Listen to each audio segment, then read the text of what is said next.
Olá, queridos amigos telespectadores da Rede Século XXI. Está começando para todo o Brasil mais um programa Eclésia. Que alegria, né? Nesse horário a gente se acostumou a conversar sobre diversos assuntos relacionados à doutrina da Santa Igreja Católica e hoje não será diferente. O programa Eclésia é um programa de catequese. Eu sou o diácono Eric Módulo e agradeço mesmo a oportunidade de você estar conosco mais um dia, graças a Deus, né? O tema de hoje é um tema interessante, um tema clássico do ponto de vista da doutrina da Igreja. É um tema, eu diria, um pouco distorcido, infelizmente, né, em algumas ocasiões. Mas para a gente conversar sobre possíveis distorções nesse tema, que nós vamos conversar sobre o inferno, né? O inferno realmente existe?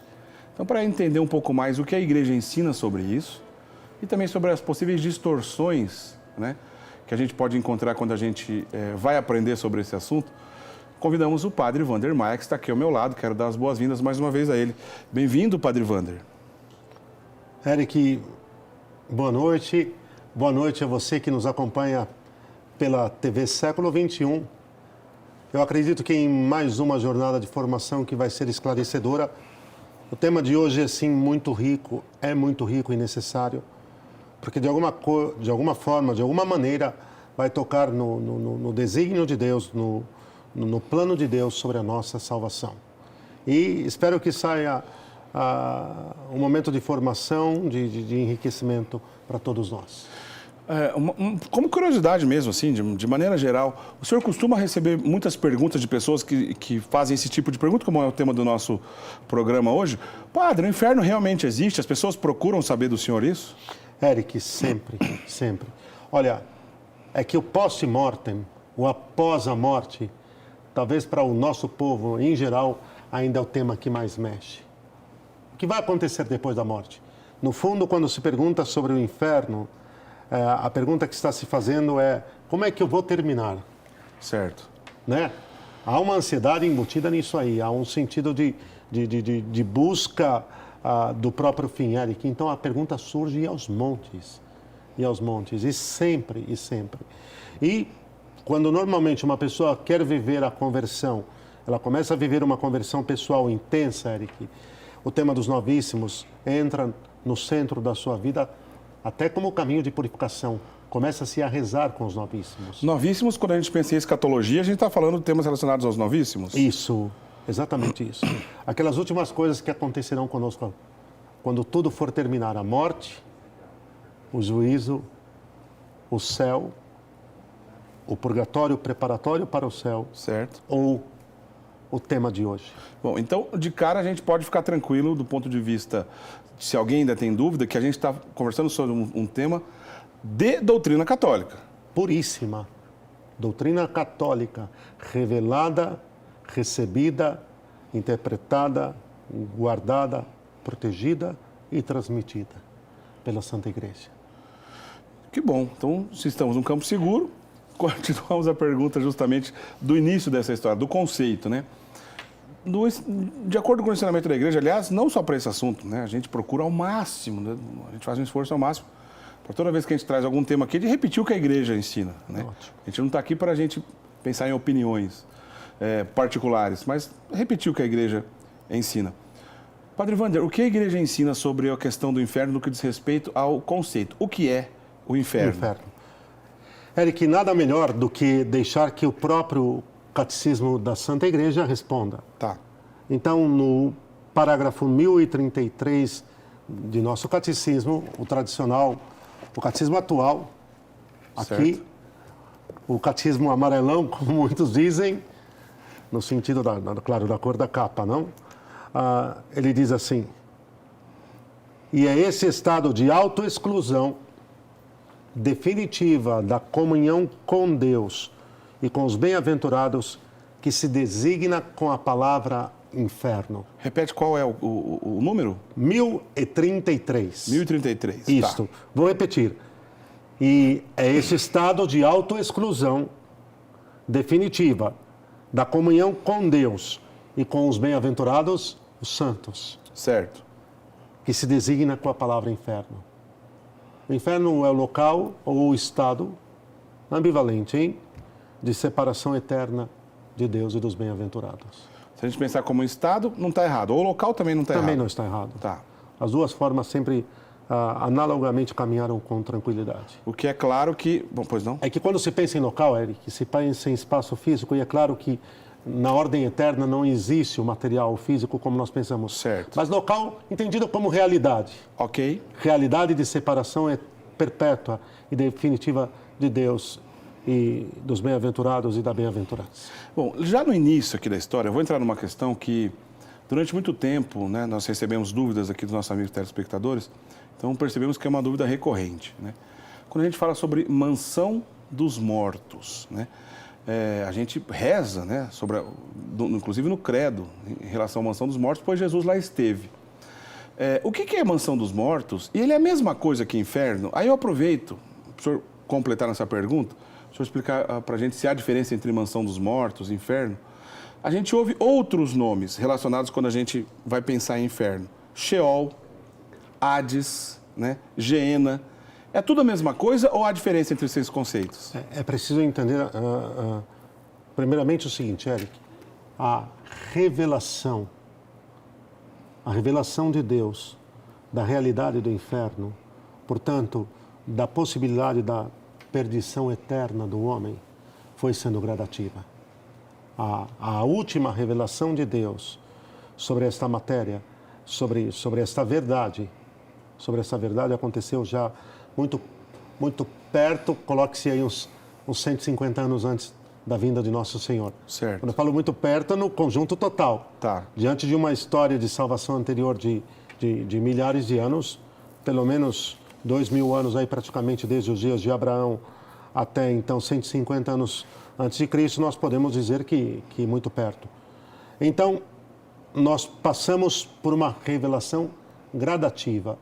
Quando se fala da mansão dos mortos, e aqui eu vou retomar, se fala daquele estado, aquela realidade de repouso em que as almas daqueles que morreram em justiça, em temor e fidelidade a Deus, morreram em justiça, portanto, em temor e fidelidade a Deus, estavam aguardando o momento em que o Cordeiro de Deus, que viria tirar o pecado do mundo, abriria o céu. O céu estava fechado. Quer dizer, antes da redenção, antes da cruz de Cristo. Antes da redenção. Antes do resgate. Tá. Antes do resgate. Então, o que acontece? Esse estado de aguardo se deu o nome, em alguns momentos, de, não no conceito final do inferno, mas era um estado de expectativa, ou de mansão dos mortos. Na conceituação mais de índole filosófico grega, helenística, se chamou de Hades, ou de Hades. Certo. Né? De Hades, aí precisaria pôr o acento, está mais para Hades. E o Sheol em hebraico. Era o típico Sheol em hebraico, a morada dos mortos. Só que foi aperfeiçoado. Então, nem o Hades, nem o Sheol chegam ao que vai ser revelado em definitivo, como aquilo que é o inferno. A danação eterna. A pena da perda da posse de Deus para sempre e os sofrimentos dos sentidos que serviram ao pecado, às trevas, ao demônio, também de forma definitiva. Então, quando a gente pensa, né, quando a igreja está ensinando isso de uma maneira oficial, o senhor citou o catecismo, se a gente pensar ali no catecismo, no número 632, e nos parágrafos seguintes, 632 e seguintes, naquela ocasião, né, no catecismo, a igreja usa a palavra inferno quando vai fazer referência a essa mesma mansão dos mortos. Mas ela explica, né, que esse inferno e a mansão dos mortos é um conceito, como o senhor estava dizendo, dessa realidade onde os justos do Antigo Testamento aguardavam a entrada definitiva e eterna no céu após a sua consumação da redenção, né? Então, a gente não deve confundir, se eu entendi bem, que esse estado onde o próprio Jesus esteve, desceu até lá, ele não foi lá para libertar, por exemplo, aquelas pessoas que já estavam condenadas perpetuamente. Não. Então, não faça ligação alguma, Eric, que não tem nada a ver com a revelação definitiva daquilo que de fato é o inferno. Tá. Que é o local onde estarão para sempre os perdidos, os réprobos, os danados. Eu sempre falo para os pais, cuidado quando você... Eu vou fazer aqui agora um saudável trocadilho, Eric. Às vezes os papais olham para a criança e falam, seu danadinho. Essa palavra danado tem um peso muito grande. Primeiro, porque o primeiro danado, o primeiro que que foi perdido, que o dano que sofreu é irreparável, foi o demônio, na sua desobediência contumaz e definitiva a Deus, e 1/3 das miríades e miríades que arrastou consigo, e depois todos aqueles que desobedeceram e morreram em estado de desobediência sumária, que é o pecado mortal ao Senhor, de rebeldia, de rebelião contra Deus. O pecado é uma rebelião contra Deus.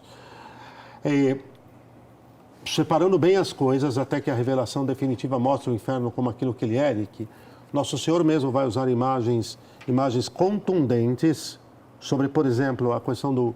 Você usou o nome, o Vale da Ageena. Aqui é muito mais a situação histórica, né? Existia um aterro sanitário em Jerusalém, um vale, o Gebeinon, o Vale de Inom. Isso era uma fazenda que pertenceu a um determinado proprietário que, na verdade, nunca se teve... Só para apontar um pouquinho ali. Tá. Nunca se teve certeza de quem que foi o proprietário desta propriedade, dessa espécie de fazenda, naquela região junto a Jerusalém. Num determinado momento, quando Israel se entregou à idolatria, os reis de Israel começaram a fazer, alguns dos reis, dentre eles Eric e Manassés, sacrifícios humanos aos falsos deuses pagãos, principalmente a um ídolo que se chamava Moloque, herdado das civilizações antigas, mesopotâmicas, aí o Egito e assim por diante. Certo. Era um ídolo grande, cujo o centro do ídolo era uma fornalha. E lá se ofereciam vítimas humanas, nessa fornalha, dentre elas crianças. Imaginem como ficou amaldiçoado esse local. Essa propriedade, então, por causa disso, foi amaldiçoada, foi depreciada e se tornou o aterro sanitário de Jerusalém, pouco antes de Nosso Senhor. O que é o aterro sanitário, Eric? O lixão. O lixão. Onde se jogava o lixo. Guarda essa expressão. Onde se jogava o lixo de Jerusalém. Havia uma porta onde ali se lançava o lixo. Até os vasos que não se tinha mais como consertar, a chamada porta do oleiro, se jogavam por lá. E Jesus faz o comentário, Jesus anuncia, Jesus revela a verdade definitiva, ele como o caminho, a verdade e a vida, revela a verdade definitiva sobre o inferno com a imagem, com a analogia do lixão de Jerusalém. Assim como ele fez e com outras figuras, ele aproveitou o lixão para ensinar Forte isso. demais. Eric, a gente não tem ideia do que é isso. Uhum. Quando ouviram ele pregando, a comparação de que o inferno se comparava ao lixão de Jerusalém, mas no entendimento que ele produziu nas pessoas disso, Interessante. o lixão é o lugar onde se joga o lixo. Meu Deus do céu. Se eu estivesse ali naquele momento, ouvindo isso, eu ficaria passado. Mas, pois Né? a sabedoria de Jesus Nossa Senhora. para esses exemplos eram sensacionais, né? E está aí mais um exemplo. Estupendo. Bom, então para encerrar de uma vez por todas, né? Quando a gente reza, desceu à mansão dos mortos, ressuscitou ao terceiro dia, etc, tudo mais, nós estamos lembrando que Jesus, primeiro que ele morreu, de fato, né? Esteve onde lá os mortos também estavam. E aqueles justos do Antigo Testamento estavam aguardando essa redenção para que de uma vez por todas, uma vez que foram justos, né, tementes a Deus, e que eles mesmos aguardavam o Messias, mas não viveram no mesmo tempo e no mesmo espaço que o Messias esteve aqui conosco nessa terra, aguardavam lá nessa realidade chamada Mansão dos Mortos, que também, em alguns locais, como por exemplo o próprio Catecismo, usa a expressão inferno para dizer desse lugar onde eles estavam aguardando.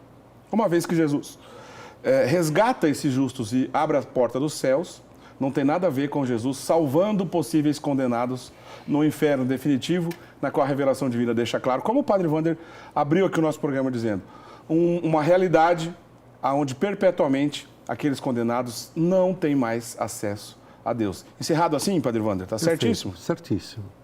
Eu sei que é um assunto que é muito recorrente, mas está aí para que a gente volte nele em outras oportunidades. Mas encerramos essa parte. E as outras expressões, o senhor explicou de uma maneira tão legal, já está bem claro. Agora,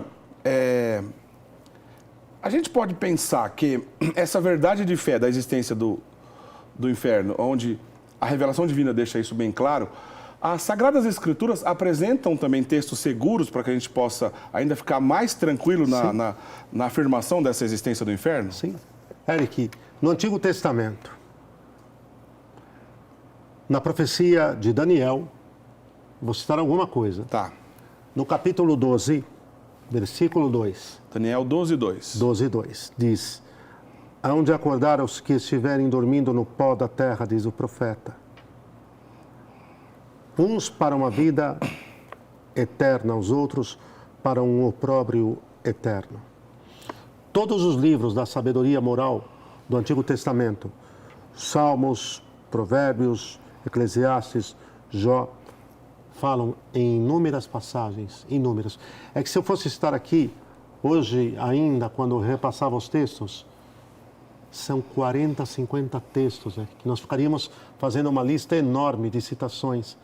Então, são dezenas e dezenas de citações. Mas para ficar na cabeça dos nossos amigos telespectadores, Daniel 12:2. Né? Daniel 12:2. Onde uns vão receber o prêmio e outros o castigo eterno. O castigo eterno. Excepcional. Essa passagem é nevrálgica. Depois do Novo Testamento, inúmeras, nós temos claramente Mateus 20, 14 a 46.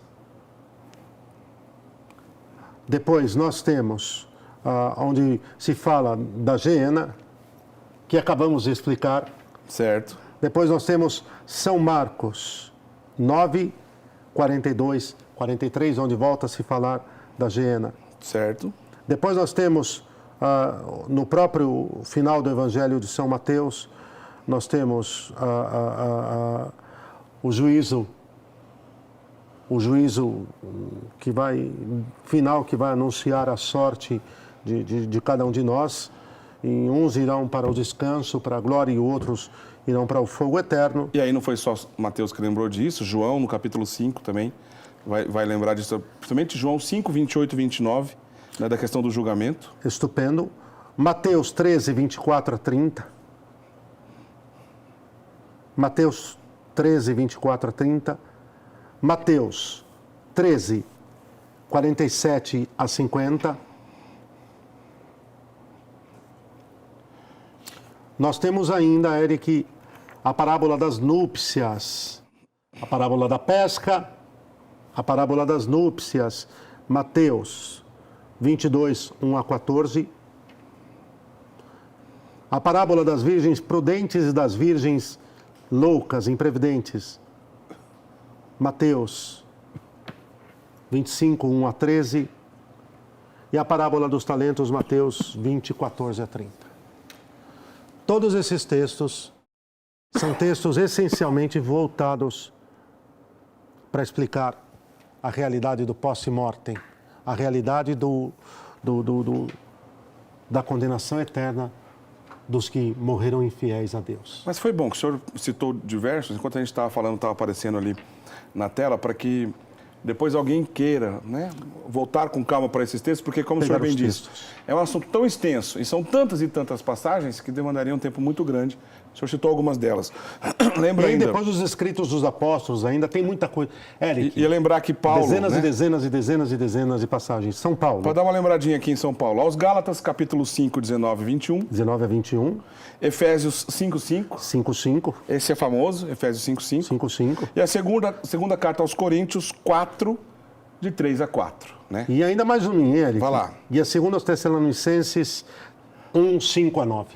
Quer dizer, é tão gigante, né? Tantas expressões claras e diretas que seria um esforço muito grande para alguém que dissesse ao contrário. Desconstruir isso aqui não dá. O inferno não existe e a Bíblia deixa claro isso. Isso seria uma loucura tamanha que... Né? Mas há alguém que acaba discordando... depois de tantas provas, alguém que vai dizer isso, mas eu ainda não acredito, acho que o inferno não existe. A gente encontra essas pessoas, não encontra? Eric, o padre Leonel Franca, o excelente jesuíta. Já citamos eles aqui em outras ocasiões, né? Várias vezes trouxemos de uma vasta obra. Ele dizia o seguinte, que a pessoa, ela quase que em geral, ela nega a existência de Deus e as consequências da existência de Deus. E, portanto, ela nega a justiça de Deus quando ela está, de alguma maneira, querendo ocultar a própria vida que ela em si mesma leva. Quando ela está decidida a não prestar contas do próprio estilo de vida que a própria pessoa, que ela em si mesma leva. É um pouco aquilo do que, eu vou dar um exemplo muito prático, né? Ele falava uma outra coisa. Ele falava que todo mundo crê até o 6º mandamento. Depois complica? No 6º, a coisa complica enormemente. Ah, por que não posso me casar outra vez? Por que não? Mas no fundo, o que se evidencia, e ele dizia claramente, é que a negação da existência do inferno, da parte de alguém que não é crente, é uma coisa. Porque aí se pode falar até de uma ignorância invencível. Certo. Não é? Agora, da parte de alguém que é católico, que é batizado, aí nós estamos num problema muito mais grave. Estamos negando a fé. Que mesmo. varia da heresia até a apostasia mesmo. Certo. Uma pessoa que não é crente, que não foi batizada, que está na cegueira, que está na escuridão, bom, é de uma outra ordem, não? Né? Agora, alguém que... Eu vou dar um exemplo muito prático.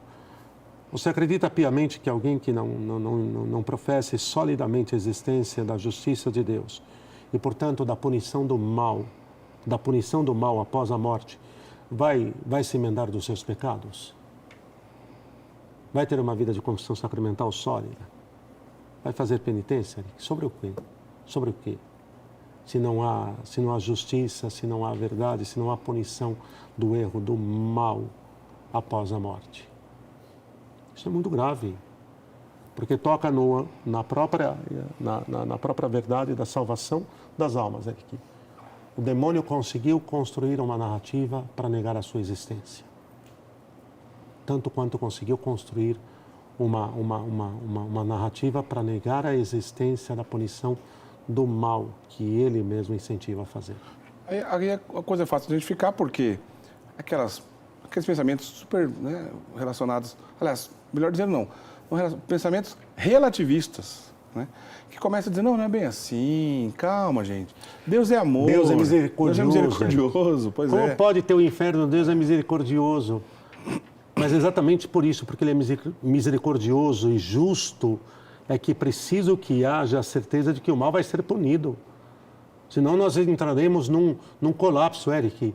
Inclusive o bem temporal que produz a revelação e a certeza da punição do mal após a morte no inferno é de uma razoabilidade, não muito mais ainda que isso, é de uma importância, de uma gravidade que sem isso tenho a certeza que nós cairíamos na deplorabilidade, na anarquia, na dissolução assim irrestrita da vida em sociedade. É um elemento, a existência, a revelação. Isso não é um freio criado ficticiamente para policiar as pessoas e fazer com que elas se comportem. É a revelação de Deus dizendo, o amor tem um fruto. O amor a mim e ao próximo tem um fruto. Bem como o ódio a mim e ao próximo também tem. Acredito que nós estamos colocando a coisa numa ordem muito simples, né, Eric? Claro. Agora, né, para se tornar compreensível para as pessoas. Mas, né? A gente vai para o intervalo, mas eu acho que vale a pena ainda uma resposta antes do intervalo. Sim. Porque na volta eu quero perguntar, por exemplo, sobre a criação do inferno. Ele sempre existiu, ele foi criado, né? Quem criou o inferno? Antes da morte, alguém já pode viver no inferno, né? E ainda uma pergunta mais ou menos do tipo assim, olha, os sofrimentos que a gente pode encontrar no inferno são muito distantes, diferentes daqueles do purgatório. Isso é todo assunto para o segundo bloco, mas para encerrar o primeiro bloco, né? Já nessa toada que a gente estava aqui no finalzinho dessa conversa, não é talvez por essa ideia relativista de que, ao confundir que Deus é amor, esquece que ele também é justiça, né? E que não se contradiz esse amor com essa justiça, e por isso é possível sim uma condenação eterna daquele que negou de maneira consciente aquele que o amou, né? Não é por isso também que a gente acaba encontrando, por exemplo, em algumas expressões religiosas, crenças, etc., uma coisa tão light dizendo assim, não, fica tranquilo, aqui pode vir tranquilo que você vai passar, aqui nós vamos falar só de coisa boa, só de coisa tranquila, aqui inferno não existe. Isso não justifica, melhor dizendo, né, pergunta, não justifica uma espécie de expressões religiosas fantasiosas ao ponto de apenas massagear o ego? Mentirosas, Eric. Que encastelam a pessoa no seu ego, em si mesma, e que ela passa a ser a medida do seu próprio viver. E nunca o tu, com T maiúscula e infinita, que é Deus, e o tu com minúscula, que é o próximo. Eric, deixa eu só colocar aqui uma coisa. Enfim, aí nós vamos para o intervalo. Flash. A questão é que Deus, na sua misericórdia infinita, Ele respeita o nosso livre-arbítrio. Então, a sua decisão nefasta, a sua, do pecador, e autodestrutiva, de não querer estar com Ele, aqui, Deus não vai forçá-lo a estar com Ele na eternidade. Está claro? A pessoa não quer estar com Deus, não quer viver nele, mas é fruto do pecado, Deus não a forçará. Então, se a última decisão dela, depois de 1000 propostas de conversão, de 1000 luzes, é continuar longe dele, afastada dele, ela está assumindo sobre si mesma a própria decisão que tomou. E se a gente pensar que a igreja já é o reino de Deus iniciado, a coisa fica mais lógica ainda, né? Não vai ser uma outra coisa começar do zero, do nada. Já estamos inseridos nessa realidade, não é isso? Sim. No primeiro bloco, o Padre Wander já nos ajudou aqui a entender alguns conceitos, né? Mas o inferno é uma realidade onde a ausência eterna de Deus diante daqueles que foram condenados, né, a esse estado. Mas essa condenação é possível, nós que estamos vivos, nós aqui que estamos, é possível reverter até o último segundo. Não vamos nos desesperar também, pelo amor de Deus. É possível reverter até o último segundo. Mas temos que levar em consideração um assunto que ninguém gosta de falar, inferno, morte, ninguém gosta de falar sobre isso. Nós estamos aqui para lembrar que a doutrina da igreja assim nos ensina. Padre Wander, mas se eu pudesse, de uma maneira talvez atual, para refazer essa pergunta do inferno, não está muito na moda o inferno, né? Então, no dia de hoje, ainda é possível ir para o inferno ou isso é coisa do passado? Claro. Olha, que não está muito na moda o inferno porque a vida atual é chamada a ser light, a ser clean, né? Esses dias chegou uma pessoa na paróquia e falou assim, não no nosso caso lá, mas me permita compartilhar isso. Pois não? Até para um pouco de bom humor, porque o tema é... Pesado. Né, pesado. Mas ela pegou e me disse assim, padre, eu não sou daqui. Eu frequento uma outra paróquia, eu sou de outro lugar, mas eu estou visitando a paróquia do senhor. Pensei comigo, a paróquia não é minha, a paróquia é de Nosso Senhor Jesus Cristo, mas eu sou o pároco aqui, então deu para entender. Aí ela olhou e falou assim, porra, inocente, não, Eric? Desavisada. Olhou e falou assim, padre, o que eu estou gostando é que agora a coisa está clean. A fé católica está clean. Eu tentei entender o que era... o que era estar clean, Eric, né? Clean no sentido de limpo, mas tá fácil, tá suave. Aqui. Antigamente era difícil, hoje em dia tá clean. Não, agora não precisa mais rezar, não precisa mais fazer penitência, não precisa mais conversão. Agora, eu posso estar no 5º casamento, eu vou comungar normalmente, não, nem no 2º, ponto, né? Mas, bom, é que o amor tem uma demanda, Eric. Agora, o que eu penso é assim, quer dizer, quer todo mundo pôr a culpa da sua irresponsabilidade nas costas de Deus, né? Fulano vai ao médico. Fulano vai ao médico, tá todo doente, tá com infecção, o pulmão o pulmão tá terrível e o médico passa antibiótico e passa vitaminas e diz, olha, de 8 em 8 horas esse, de 6 em 6 aquele, vamos fazer o tratamento, vamos reverter esse quadro. Aí a pessoa vai lá e não toma nada, não faz nada, vem a óbito e a culpa foi do médico. O médico deu todos os remédios, Eric, e a pessoa não fez nada. Nosso Senhor Deus mandou os profetas. Na plenitude dos tempos, nos deu o seu Filho. E para continuar a sua obra de amor, nos dá a igreja. Para nos ensinar o caminho do céu e a santidade e a purificação. E a pessoa não se emenda, não se converte, não muda. E depois... Quer dizer, desculpe minha expressão, desculpa, e nós somos um pouco da cultura brasileira. Não vai terminar tudo em pizza. Não vai terminar tudo em pizza. Desculpa dizer de uma forma tão esdrúxula. A ponto de, Eric, ou se é católico ou não se é. Vamos a pôr os pingos nos is, vamos dar nomes aos bois. No parágrafo 1035, logo na sequência, o catecismo diz assim: o ensinamento da igreja afirma, parágrafo 1035, o ensinamento da igreja afirma a existência e a eternidade do inferno. Segue.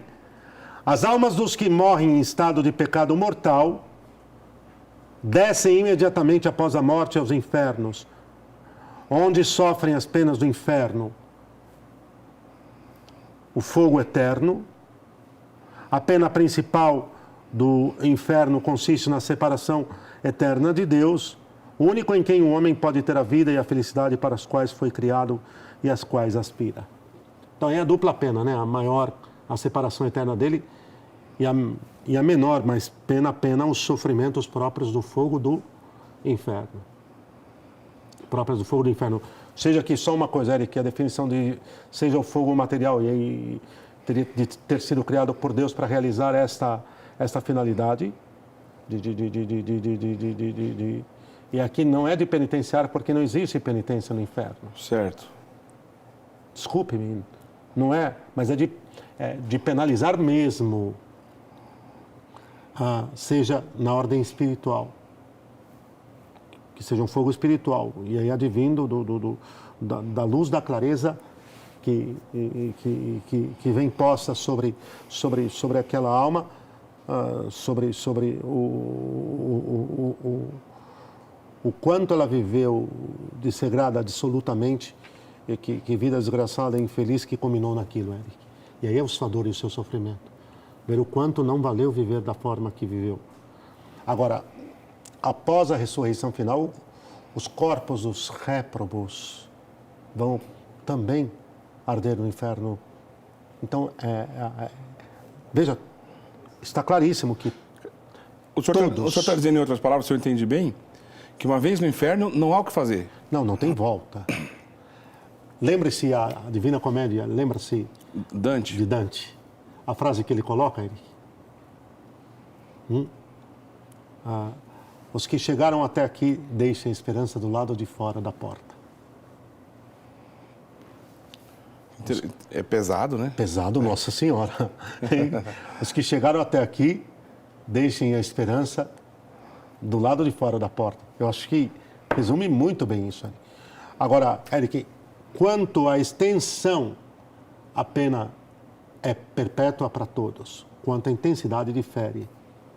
Ora, sabe uma coisa que vários santos falaram, dentre os quais Santa Francisca Romana?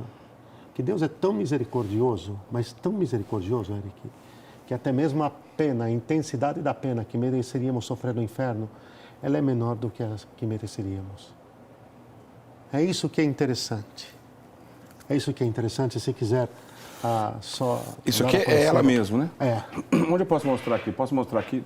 Santa Francisca trata desses assuntos, então, de maneira com propriedade. Aliás, o senhor trouxe para cá, não foi de propósito, o senhor está lembrando o conteúdo aqui também para nos ensinar, né? Sim. Tratado do Inferno.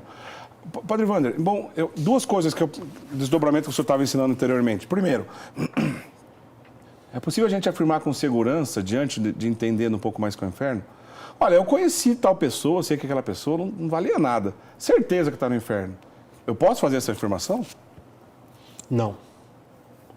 Aí é que está, Eric. Que o inferno não está vazio, segundo a infelicidade que afirmou o Urs von Balthasar. Segundo aquela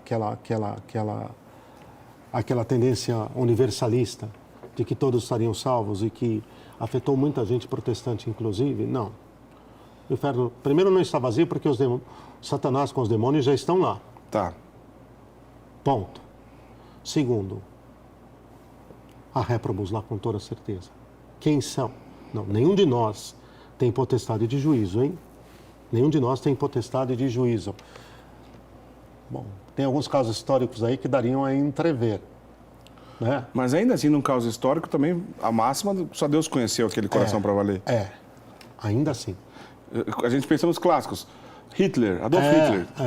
Hitler está no inferno? Processos históricos, Hitler, Nero, Stalin. Não vamos esquecer do Stalin, não, viu? Pois é. Não vamos esquecer do Stalin, não. Lenin e companhia. Sim, sim, né? sim. Põe. Aliás, esse aqui eu gostaria de deixar como uma recordação para você, viu, Eric? Obrigado, padre, agradeço. Uma recordação para você. Agradeço mesmo. Olha, a incentivá-lo não por medo, mas por santo temor, a ajudarem as pessoas a amar e viverem uma vida de plenitude e entender que ninguém tem vocação para o inferno e nem vocação para o purgatório, né, Eric? É isso que é interessante. Até porque o purgatório tem data de validade. É isso. Uma hora ele não vai existir mais, isso. uma hora nós vamos todos para a glória. Né? Excelente. E aqueles que, infelizmente, não terão condições de viver essa eternidade na glória, é justamente do que a gente está dizendo aqui hoje, dessa condenação eterna. Né? O purgatório vai terminar. Sim. Em que momento termina o purgatório, Eric? No juízo final. No momento do juízo final, postas as coisas. Ou é a glória do céu, fruto do amor, da fidelidade, da entrega até as últimas consequências, total ou falha, mas que foi purificada, ou o resto que existia de orgulho, de vaidade, de nós mesmos em nós, foi queimado e ponto. Agora, aqueles que, inimizade com Deus, ódio a Deus, ódio ao próximo e que morreram nesse estado de pecado mortal, Eric, é irreversível. O inferno existe, não adianta. Quer dizer, é a mania de algumas doutrinas gnósticas, como é o caso do Espiritismo, que no fundo quer retirar da pessoa a responsabilidade dos seus próprios atos e que faz da redenção uma brincadeira e a põe no lixo, de tirar a responsabilidade da pessoa dos seus próprios atos, de começar uma vida nova em conversão, passando sempre essa ideia de que ela não vai terminar condenada. Porque ela vai terminar de fazer a sua própria autopurificação. Isso é escarrar na cara de nosso Senhor Jesus Cristo. Isso é rasgar a redenção. Isso é rasgar o valor infinito do que Ele fez na cruz. Quer dizer, que isso não tem nada de cristão. Se a pessoa sozinha tiver condições de se redimindo de reencarnação em reencarnação, por que eu preciso de um redentor? Ela é a energiazinha que tem que ir limpando até que ela fique totalmente pura e se integre em energia total no fim das contas. É jogar a redenção no lixo, não tem outro jeito de falar. No lixo, quer dizer, por graça fosse salvos, São Paulo diz. Olha, São Paulo nasceu, Eric, judeusaço. É preciso dizer que ele nasceu no mundo helênico. Ele nasceu na atual Turquia, não? Onde ficava a província romana da Cilícia. Né? Hoje, atualmente, é a Turquia. Certo. Mas o mundo no qual ele nasceu era um mundo pagão. Um mundo helênico. E ele viu de tudo que era bobagem, de tudo que era besteira, de tudo que eram doutrinas, de tudo que eram discursos e filosofias. Isso sim, é preciso ressaltar que essa ideia, porque quem criou o homem, Eric, não foi Deus? Então, quem colocou no coração do homem um desejo de felicidade perpétua? Deus. Isso que significa dizer de viver para sempre, Deus. Então, sem o encontrar, sem ele se deixar encontrar, sem ele se revelar, muitos povos fizeram essa busca pessoalmente por um caminho próprio e criaram as falsas religiões, que no fundo, num primeiro momento, eram tentativas de atingir essa plenitude, esse viver para sempre, essa felicidade que não tem fim e que resultou em nada porque, se não nos é dado do alto, não temos. E quem nos deu do alto foi o Filho de Deus. Quer dizer, chegar no céu não é um esforço da própria pessoa, do ponto de vista de... Com as minhas forças eu chego lá apenas. Não é uma autorredenção. Você coopera com o Senhor e já é uma graça. Né? Ele já te dá o impulso, ele te dá as luzes, ele te dá o entendimento, Eric. E ele te dá a graça de querer aquilo que ele está te mostrando. Agora, Padre Wander, do ponto de vista da criação, o inferno foi criado e quem o criou? Bom, os demônios. Quem criou o inferno foram os demônios. Até porque Deus, sumamente bom, infinitamente bom, não pode criar algo ruim, não, Eric? Os demônios eram anjos. Aliás, são perpetuamente anjos. Mas eram anjos bons. Se tornaram anjos maus. Continuam perpetuamente anjos. Corromperam o fim para o qual foram criados. Corromperam sua natureza. E aí, desse amargor todo, dessa ira toda, desse ódio contra Deus, eles criaram um espaço para onde arrastariam aqueles que eles convenceriam a fazer oposição a Deus. Não sei se percebem isso. Já que com Deus eles não teriam o que fazer. Exatamente isso. Vão atacar a criatura de Deus. Será a morada deles para sempre. O inferno vai ser... O que é o inferno? A separação perpétua, eterna de Deus. Logo, quem são os primeiros a estar separados perpétua e eternamente de Deus, Eric? São os anjos decaídos. Quem são os primeiros a estar perpetuamente separados de Deus? Então, os primeiros condenados, como o senhor disse há Os pouco. primeiros condenados, os primeiros réprobos são os anjos. Lúcifer e a sua caterva inteira, né? Os seus sectos inteiros. Uma vez separados para sempre de Deus, eles vão tentar atrair e arrastar, porque a única forma de, entre aspas, atingir a Deus, o maior número possível daqueles que Deus criou para ser a imagem e semelhança mais perfeita de si e da sua glória, em seu Filho Jesus. Então, o inferno é uma criação divina. Jamais, está claro aqui. O inferno é uma criação, quando eles se separam de Deus, eles criam um inferno. Em que momento eles criam o inferno, Eric? No momento em que eles se separam de Deus. Qual é o ato sumário de criação do inferno por parte dos demônios? A sua rebeldia. O instante em que eles se separam de Deus. Ao se separar de Deus, eles criam o inferno. Por que uma pessoa em estado de sofrimento, de um sofrimento atroz, um sofrimento contumaz, um sofrimento que não arrefece, que não ameniza, ela às vezes se sente tentada a dizer: isso aqui é um inferno. Bom, se entendesse o que é o inferno, não diria isso nunca.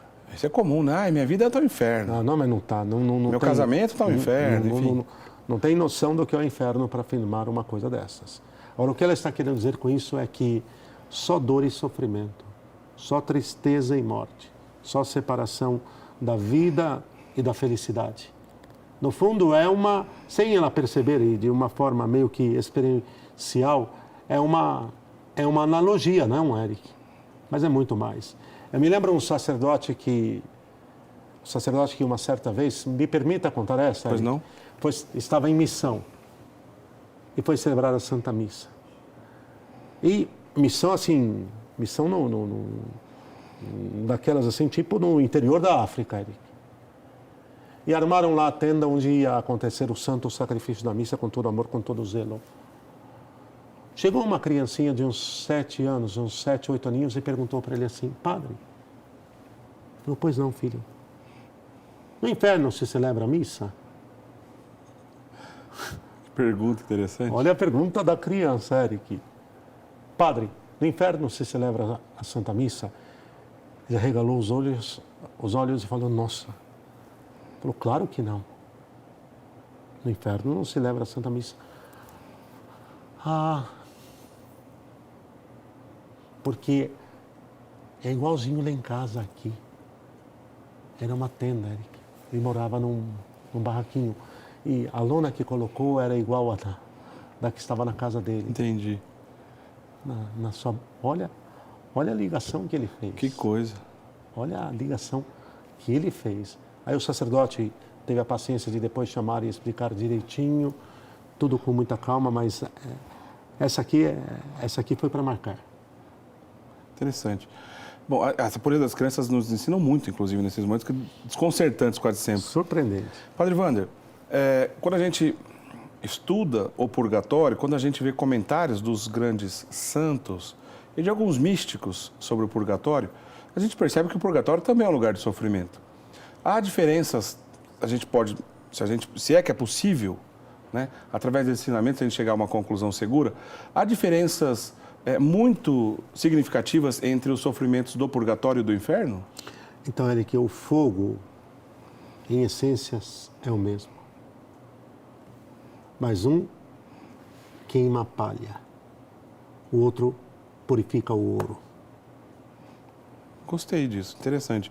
Quer dizer, uma queimar por queimar, não existe mais nada a ser purificado. O outro, há o que purificar. O outro purifica o ouro. Essa é a diferença. Ambos os fogos têm o claríssimo intuito de retirar, de fazer, de penalizar, de fazer, castigar aquilo que é mal. Só que em um vai purificar, no outro vai perpetuamente somente penalizar.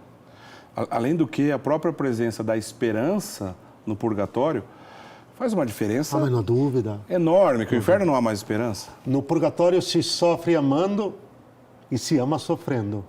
Sabe qual é a maior dor do purgatório, Eric? A maior dor do purgatório, e é o grande sofrimento do purgatório, é Isso aqui é uma série de padres da igreja que definem claramente, e São Tomás tinha esse entendimento, que é o fato da alma entender que perdeu o tempo. Ela querer amar como não amou antes, mas não interesseiramente, mas amar mesmo. Ela entende que é tão belo, é tão único, que ela sofre por chegar, enfim, à clara consciência de que jogou o seu tempo fora que teve para amar e se entregar totalmente a Deus. Aí ela sofre. E aí, agora que ela quer estar com Ele, em definitivo, terá de esperar. De esperar. Mas sofre esperançada. Esperançada. Se a pessoa até aquele momento não entendeu o que é esperança, no purgatório não tem jeito. Vai entender o que é esperança. Né? Ela vai entender. Interessante. Ela vai entender. Uma passagem, né, famosa também do século XX, quando a gente pensa em relação ao ensinamento sobre o inferno, a gente vai lembrar sobre os pastorinhos de Fátima, né? Justamente no dia 13 de julho de 1917, numa das aparições de Nossa Senhora mostra para aquelas crianças, já que, lembrando, né, 2 dessas crianças são santas canonizadas, né? Já ganharam a honra dos altares. São santas, oficialmente, né? Santas da igreja. Além da irmã Lúcia, né? Que faleceu não faz tanto tempo assim. Nossa Senhora mostra o inferno para essas crianças. Mas eu acho que, Padre Wander, a gente pode chegar à conclusão que até essa experiência mística dessas crianças não foi uma experiência natural. Ou um ser humano poderia ver o inferno normalmente e sair da mesma maneira que entrou? Não, primeiro, Eric, que não, natural não foi mesmo. Foi totalmente sobrenatural. É que o que aconteceu naquele momento? Para impulsionar as crianças, para agraciá-las da parte de Deus, com a graça da penitência e da oração pelos pecadores, vindos de um grau de candura e de inocência tão grande como vinha deles. E aí eles cooperariam com o Senhor, se imolariam unidas a Ele, se tornariam, guardando expressão, corredentoras com Ele nesse sentido, não no sentido lato do que se aplica a Nossa Senhora. Nossa Senhora alcançou-lhes a graça de que, naquele momento, as almas dos 3, os corações dos 3, fossem revestidos por uma espécie, Eric, de uma película sobrenatural, blindada de fé, esperança e amor, de tal maneira que, ao ver o inferno, eles sentissem a compulsão, a compaixão do coração de Deus pelos pecadores, mas não fossem afetados no sentido psicológico, existencial, de tal maneira que pudesse até morrer naquele momento. Olha, que se você visse um demônio, você morreria imediatamente. Que Deus nos livre, a mim e a todos nós. Se você visse com seus olhos. Aquela história de que São Pedro Julião Eymar pediu a visão sobre o mundo sobrenatural para Deus. E Deus descortinou. A hora que ele olhou, tinha uma verdadeira nuvem de demônios sobre ele, Eric. Ele quase que se desesperou e falou para o Senhor: Senhor, tira isso agora. E Deus disse a ele: não peça para ver o que não deves ver. Naquele caso específico, eles eram nas mãos de Deus um instrumento, não tiveram a curiosidade, não pediram para ver o inferno. Deus quis fazê-los testemunhas temporal da existência dessa verdade eterna. Da existência desta verdade eterna. E para isso, colocou a mãe para cuidar deles, Nossa Santíssima Mãe, e revestiu-os de uma fortaleza, Eric, blindou os seus corações de uma sobrenaturalidade que, no momento em que eles têm a visão do inferno, eles participam da compaixão de Deus pelos pecadores, eles tomam parte nisso, mas não estão privados da fortaleza que a fé, a esperança e o amor em grau ali, elevadíssimo, vai operar em suas almas. Tanto que logo na sequência, o que eles começam? Eles começam a fazer penitência pelos pecadores, mas de uma forma aguda, de uma forma aguda, de uma forma aguda, de uma forma aguda. A questão do alimento, que eles passam a partilhar e não tomam a merenda, e a Jacinta que amarra uma corda e a Lúcia na cintura por debaixo das vestes, para ficar penicando o seu corpo e tantas outras coisas. E assim, começaram a rezar mesmo, movidas pela compaixão, porque o que elas viram, Eric, nem tentemos imaginar o que elas viram. São Francisco Marto, o garotinho, há quem diga que depois desse episódio ele nunca mais sorriu da mesma maneira. Mas eu acredito que tem razão que o biógrafo que tratou dessa maneira. Porque não é que perdeu a alegria, não é nesse sentido. Mas é que a existência, o desejo de oblação, de entrega foi tão profundo que a mística que aquelas crianças alcançaram, obviamente, não é para qualquer um, é só para os santos, né? Sim, sim. Agora, Eric, os santos têm um entendimento sobrenatural de tudo, uma visão da história única. Porque estão num grau de intimidade com o Senhor que lhes permite descortinar e ver as realidades segundo a sua verdade. Então, eles, os santos, conhecem a história, os santos entendem a realidade. Agora, as afirmações da Escritura, diz o Catecismo, e do ensinamento da Igreja sobre o inferno, a revelação do inferno, constituem um apelo à conversão. Entrai pela porta estreita. Começar a viver uma vida condigna do chamado a que fomos chamados, da vida de santidade, dos chamados à glória de Deus. Agora, isso aqui que é o essencial. Posso colocar um ponto aqui para deixar para todo mundo levar para a oração? Quando nós perdemos um ente querido, qual que é a nossa maior dor naquele momento? A separação momentânea. E para muitos a interrogação se vão voltar a vê-lo ou não, Eric. Porque em relação a Deus, a possibilidade de não vê-lo nunca mais não mexe conosco. É algo terrível. Ou de não vê-lo nunca, né? Porque de fato nós não o vimos com os olhos. Mas por que a possibilidade de nunca vermos a Deus face a face não nos mexe, Eric? Mas ainda, diante da ótica de nunca ver Deus face a face, que é obviamente o nosso objetivo, mas nós vivemos numa realidade onde Deus está, Deus é aqui conosco. Sim, Deus conosco. É. O Espírito Santo é Deus em nós, Eric. Pois é. Hein? Pensar viver fora dessa realidade... O Filho é Deus conosco, o Espírito é Deus em nós, mas para nos ensinar a viver, para nos levar a viver em santidade, em Deus, mergulhados em Deus, por Deus, com Deus e em Deus, por Deus, com Deus e em Deus.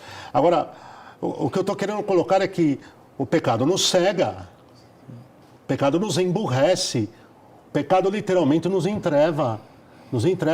E quer dizer, a possibilidade de que eu possa perder a amizade de Deus para sempre, de que eu possa perder a convivência com Deus para sempre, a possibilidade de que possa acontecer de eu nunca chegar a contemplá-lo, mas deveria me causar uma dor, Eric, deveria me causar uma decisão de me livrar daquilo que me separa de Deus. Um pouco daquilo que um grande santo da igreja ensinou: Senhor, separa de mim o que me separa de Ti. Senhor, separa de mim o que me separa de Ti. Senhor, separa de mim o que me separa de Ti. É que deve haver uma decisão, Eric. É preciso ensinar. Um grande teólogo, ele dizia, o ensinamento dos novíssimos, da escatologia, tem a enérgica virtude de nos manter longe do pecado. Paramos de ensinar sobre o inferno. Estamos sendo, desculpe-me, irresponsáveis. Estamos faltando com a caridade. Estamos iludindo as pessoas. Porque estamos vedando a elas a possibilidade de se emendarem e, de fato, começar a viver uma vida de penitência, uma vida de santidade, uma vida mergulhada em Deus, com o canto da carochinha, pensando que, no final das contas, vai terminar tudo bem. E não é assim. E não é assim. Olha, todas as passagens que nós descrevemos. E, por fim, o operário é digno do seu salário. Muito bem. E agradecemos a Deus por um espaço como esse da gente poder voltar a um assunto clássico da doutrina como esse. E se é assunto da doutrina, é assunto do programa Eclésia. Padre, a sua bênção, por favor, para encerrar. Especialmente, de repente, alguém que está nos assistindo falou assim, olha, puxa vida, eu estou vivendo uma vida tão de pecado, eu não sei se tem mais jeito no meu caso. Até o último suspiro, há jeito, sim. Né? E o Padre vai nos dar a bênção para todos, inclusive para você que pensou isso. Olha, esta bênção eu peço por intercessão da sede da sabedoria e a mãe do amor misericordioso, filho, filha, que lhes alcance a graça da contrição, do arrependimento e de uma confissão profunda, cheia de santo temor amoroso, de quem está arrependido de não ter agradado e amado esse Pai que quer começar a viver de acordo com Ele. Abençoe-vos Deus Todo-Poderoso, Pai, Filho e Espírito Santo. Amém.